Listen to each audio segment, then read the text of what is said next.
आज हम बनाने वाले हैं ताजी हरी मेथी से मटरी। गेहूं के आटे और ताजी हरी मेथी से बनाएंगे सबसे क्रिस्पी मटरी, जो आप गर्मा गर्म चाय के साथ खाएंगे तो मजा ही आ जाएगा। तो ये रेसिपी अगर आपको अच्छी लगेगी तो प्लीज लाइक जरूर करना, और जिन्होंने अभी तक चैनल को सब्सक्राइब नहीं किया है तो चैनल को भी सब्सक्राइब कर लेना और बेल आइकन का बटन दबाना मत भूलना ऑल पर, जिससे आपको अच्छी अच्छी रेसिपी की नोटिफिकेशन मिलते रहेंगे। तो मैं पूजा आपके अपने ही चैनल पूजा की वेजिटेरियन किचन में स्वागत करती हूँ। तो चलिए शुरू करते हैं मटरी बनाना। मटरी बनाने के लिए ये मैंने ताजी हरी मेथी ली है। ये एक बंच है, जैसे बंच मिलता है मेथी का बना हुआ, ये उतना है, तो ये होगा हमारा आधा किलो के करीब। तो इसे पहले मैंने अच्छे से साफ कर लिया था, फिर धो लिया था और इन्हें बारीक बारीक मैंने कट कर लिया है। मेथी दो तरह की आती हैं, एक तो बहुत बारीक सी मेथी होती है हरे पत्तों की, एक ये थोड़े से बड़े पत्तों वाली मेथी है। तो मेरे पास ये इस समय बड़े पत्तों वाली मेथी है, आप कोई सी भी मेथी का यूज कर सकते हैं। अब हमने एक फ्राई पैन लिया है, इसमें मैं 1 चम्मच देसी घी डालूंगी। आप चाहें तो ऑयल का भी यूज कर सकते हैं, मैं यहाँ पे देसी घी का यूज कर रही हूँ। और जो मेथी हमने काट के रखी है वो मेथी हम इसके अंदर डाल देंगे। आप सोचोगे कि हम मेथी इसके अंदर क्यों डालें, हम तो मटरी बना रहे हैं। अभी क्या है कि मेथी ताजी है और इसके अंदर पानी होगा, तो हमें ये सारा पानी इसका सुखाना है। तो हमने इसलिए थोड़ा सा घी डाला है और ये मेथी डाल दी है। इसको हम अच्छे से भूनेंगे, जो भी मेथी के अंदर पानी होगा वो अच्छे से सूख जाएगा और जो मेथी का कच्चापन है वो भी निकल जाएगा। और ये बढ़िया करके जब हमारी मेथी भुन जाएगी तो इसकी एक अच्छी खुशबू आएगी जब हम मटरी बनाएंगे। गैस को हमें मीडियम लो फ्लेम पर रखना है जब हम मेथी को भून रहे हैं। हम इस तरह से मेथी को भून लेंगे। मुश्किल से हमें 2 मिनट लगेंगे मेथी को भूनने में, बस गैस हमारी मीडियम लो फ्लेम पर होनी चाहिए। जब मेथी को भूनेंगे वो इस तरह से आपको दिखेगी। अभी इसमें हल्का पानी और है, अभी इसे हमें थोड़ा सा और भूनना है। जब मेथी का पानी सूख जाएगा तब हम गैस को बंद कर देंगे और थोड़ी देर ठंडा होने के लिए छोड़ देंगे। मेथी भी हमारी अच्छे से भुन चुकी है, इसमें पानी अब नहीं है। अब हम गैस को बंद कर देते हैं और इसे ठंडा होने के लिए रख देते हैं। जब तक हमारी मेथी ठंडी होती है तब तक हम आगे की तैयारी शुरू करते हैं। मैंने इस तरह का बाउल लिया है, इसके अंदर मैं 2 कप आटा लूंगी। क्योंकि हम गेहूं के आटे की मटरी बना रहे हैं तो हमने 2 कप गेहूं का आटा लिया है। और 2 कप गेहूं के आटे में हम आधा कप सूजी मिलाएंगे। सूजी मिलाने से मटरी हमारी खस्ता बनती है, तो ये मैंने आधा कप इसमें सूजी ले ली है। अब हम इसमें थोड़ी सी अजवाइन मिलाएंगे। अजवाइन आप अपने टेस्ट के अनुसार इसमें मिला सकते हैं, तो मैंने इसमें थोड़ी सी अजवाइन मिला ली है। अब हम इसमें 1 चम्मच भरकर घी डालेंगे। यहाँ पर आप ऑयल का भी यूज कर सकते हैं, मैंने यहाँ पर 1 चम्मच देसी घी का यूज किया है। अब हम इसमें थोड़ा सा नमक ऐड करेंगे। नमक आप स्वाद के अनुसार इसमें ऐड कर सकते हैं। तो यहाँ मैंने 1 चम्मच के करीब नमक ऐड किया है। पहले हम इन सारी चीजों को अच्छे से मिला लेंगे, क्योंकि मिलाने से क्या होता है कि हर चीज आटे के अंदर अच्छे से मिक्स हो जाएगी। तो हमें इस तरह से इसे अच्छे से मिला लेना है। देखिए इस तरह से हमने ये मिला लिया है। अब हम इसके अंदर जो हमने मेथी भून कर रखी है उसको हम इसके अंदर डाल देंगे। पहले हम मेथी को आटे में अच्छे से मिक्स करेंगे। इस तरह से हमें मिक्स करना है। आपको मेथी थोड़ी सी चिपकी चिपकी सी नजर आएगी, मगर हमें उंगलियों की सहायता से मेथी को खोलते हुए आटे में अच्छे से मिक्स कर लेना है। इस तरह से जिस तरह से मैं मेथी को मिला रही हूँ आप उसी तरह से मेथी को आटे में मिलाना, आपकी मेथी आटे में अच्छे से मिक्स हो जाएगी। अब देखिए मेथी हमारी आटे में अच्छे से मिक्स हो चुकी है। अब हम इसके अंदर 1 चम्मच मैंने सफेद तिल लिए हैं। तिल से मटरी में करारापन आता है। अब मैंने 1 चम्मच काली मिर्च का पाउडर लिया है। इसमें मैं थोड़ा सा हींग डालूंगी। हींग डालने से अच्छा फ्लेवर आता है। अब मैं इसके अंदर 1 चम्मच हल्दी पाउडर डालूंगी। 1 चम्मच मैंने यहाँ पर लाल मिर्च पाउडर डाला है। अब हम इन मसालों को आटे में अच्छे से मिक्स कर देंगे। इस तरह से हमें सारे मसाले आटे में मिक्स कर लेने हैं। मसाले आप अपने इच्छा अनुसार जो भी आपको पसंद है वो भी आप इसमें डाल सकते हैं। मैं इन्हीं मसालों का यूज कर रही हूँ। अब मैंने ये पानी लिया है। पानी ये नॉर्मल है। इससे मुझे एक डो तैयार करना है। डो हमें इस तरह से तैयार करना है, ना तो ये ज्यादा पतला होना चाहिए और ना ज्यादा ये टाइट होना चाहिए। जिस तरह से हम रोटी का डो तैयार करते हैं उस तरह से हमें ये डो अच्छे से तैयार कर लेना है।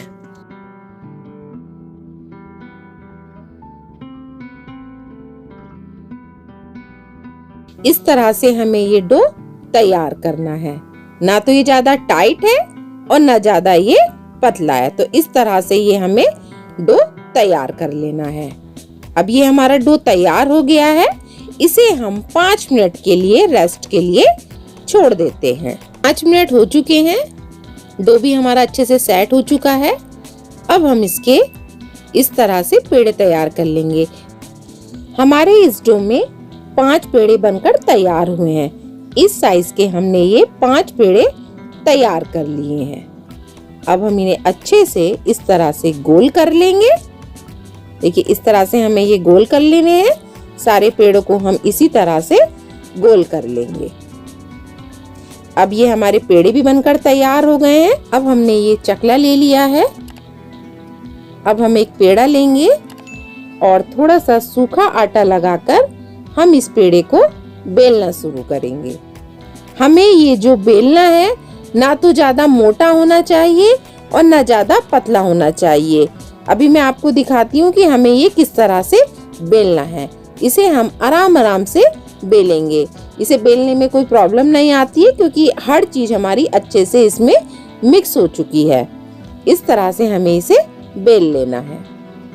और साइज हमें कितना रखना है, आप देखिए साइज हमें इतना इसका रखना है। जैसे हम रोटी को बेलते हैं बस इसी तरह से बेलना है। रोटी हमारी पतली होती है, हमें इसे पतला नहीं बेलना है। तो हमें ये इस तरह से बेल लेना है। साइज आप देख सकते हैं इतना रखना है और ये मोटा भी इतना रहेगा। अब हम इसके ऊपर घी लगाएंगे। ये मैं देसी घी का यूज कर रही हूँ। इस तरह से हमें ये पूरी रोटी के ऊपर इस तरह से ये घी लगा देना है। अच्छे से हमें ये घी लगाना है। अब हम इसके ऊपर सूखा आटा इस तरह से छिड़क देंगे। देखिए इस तरह से हमें आटे को छिड़क देना। अब हम एक साइड से इसे इस तरह से उठाकर ऐसे चिपका देंगे, फिर दूसरी साइड से इस तरह से इसके ऊपर रख के इस तरह से चिपकाएंगे। अब हम एक साइड से इस तरह से घी लगाएंगे और दूसरी साइड भी हम इस तरह से घी लगा देंगे। अब हम इसके ऊपर थोड़ा सा सूखा आटा इस तरह से लगा देंगे।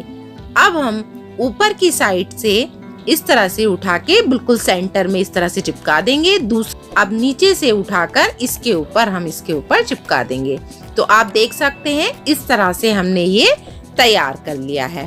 अब हम सूखा आटा इस तरह से डालेंगे और इस तरह से हम इसको बेलना शुरू करेंगे।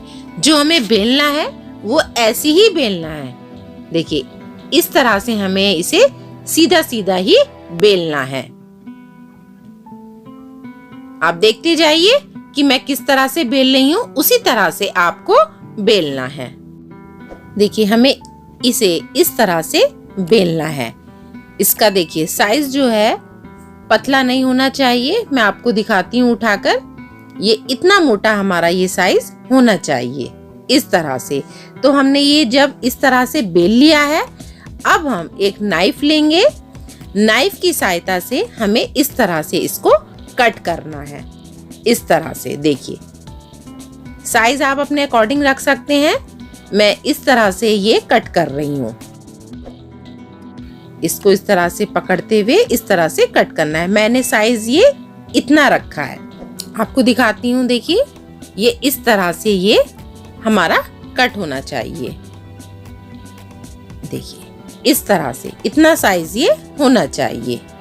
कट आप अपने हिसाब से कर सकते हैं। आपको ज्यादा मोटा चाहिए तो आप मोटा कट कर सकते हैं। मैंने इतना साइज लिया है तो मैं इतना साइज इनके कट कर लूंगी। तो इस तरह से मैं ये सारे काट लूंगी।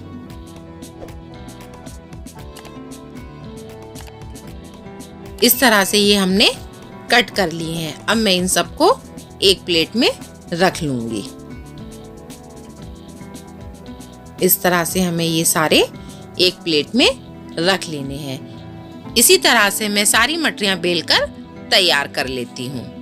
देखिए सारी मटरियां हमारी तैयार हो चुकी हैं। आप देख सकते हैं कितनी सारी ये मटरी हमारी तैयार हुई हैं।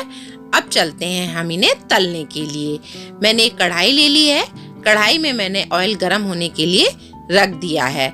गैस हमारी जो है वो लो फ्लेम पर होनी चाहिए। हमें इसे बहुत तेज गर्म नहीं करना है। ऑयल जब हमारा हल्का सा गर्म होने लगे तब हम इसके अंदर मटरी को डाल देंगे। मटरी हमें एक साथ बहुत सारी नहीं डालनी है।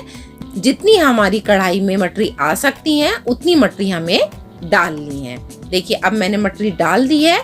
अब हमें इसे चलाना नहीं है कि हमें बस डाल दिया और एकदम से चलाना है।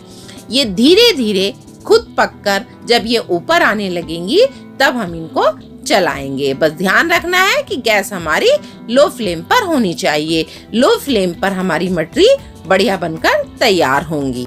अगर हम मटरी को तेज आंच पर सेकेंगे तो मटरी ऊपर से तो सिक जाएंगी, ये अंदर से कच्ची रह जाएंगी और ना ही इसकी परतें बनेंगी। तो इसीलिए हमें मटरी को लो फ्लेम पर ही सेकना है। तो आप देख सकते हैं ये धीरे धीरे ऊपर आ रही हैं। जब ये ऊपर आने लगे तब हम इनको हल्के हल्के हाथों से इस तरह से पलटना शुरू करेंगे। आप देख सकते हैं, देखिए इनकी परतें खुलने लगी हैं। तो इसी तरह से हमें ये धीमी धीमी आंच में इनको हमें सेक लेना है। धीमी धीमी आंच में सेकने से मटरियां हमारी खस्ता और करारी बनकर तैयार होंगी। इसलिए हमें इन्हें धीमी ही आंच पर सेकना है। मटरी का कलर आप अपने हिसाब से रख सकते हैं, जितना आपको कलर पसंद है। मैं ज्यादा डार्क नहीं करूंगी। जब ये गोल्डन कलर की हो जाएंगी तो समझ लेंगे कि हमारी मटरियां अच्छे से सिककर तैयार हो गई हैं। मुझे एक बैच बनाने में 5 मिनट लगे थे। तो आप देख सकते हैं कितनी बढ़िया ये मटरी हमारी बनकर तैयार हुई हैं। अब हम इनको निकाल लेते हैं। जब हम मटरियों को निकालें तो गैस को हमें बंद कर देना है। जब हम इसके अंदर दूसरा बैच डालेंगे मटरी का तो ऑयल हमारा तेज गरम नहीं होना चाहिए। तो इस तरह से हम मटरी को एक प्लेट में निकाल लेंगे। देखिए मटरी देखिए कितनी बढ़िया लग रही हैं। देखिए इस तरह से हमें मटरी को तैयार करना है। गैस हमने बंद कर दी है। जब ऑयल थोड़ा सा हमारा ठंडा हो जाएगा तब हम दूसरा बैच इसके अंदर डाल देंगे। इसी तरह से हम अपनी सारी मटरियों को तैयार कर लेते हैं। जो हरी मेथी नहीं खाता है उसको आप इस तरह से मटरी बनाकर मेथी खिलाइए। ये खाने में बहुत बढ़िया लगती हैं। गर्मा गर्म चाय के साथ तो इनका मजा और भी आता है। तो देखिए हमारी सारी मटरी बनकर तैयार हो चुकी हैं। लग रही है ना कितनी बढ़िया कुरकुरी मटरी हमारी। जब आप इन्हें खाओगे तो और भी मजा आ जाएगा। अगर आपको मेरी ये मटरी वाली रेसिपी अच्छी लगी है तो प्लीज लाइक जरूर करना और कमेंट्स करके जरूर बताना कि आपको मेरी रेसिपी कैसी लगी है। आपको मैं दिखाती हूँ कितनी बढ़िया इनकी परतें बनकर आई हैं। आप देख सकते हैं कितनी बढ़िया ये हमारी परतें बनी हैं। अब मैं आपको एक मटरी तोड़कर दिखाती हूँ कितनी कुरकुरी ये मटरी हमारी तैयार हुई है ना, कितनी कुरकुरी मटरी। आप भी इस तरह से मटरी बनाइए और सर्दियों का एंजॉय कीजिए।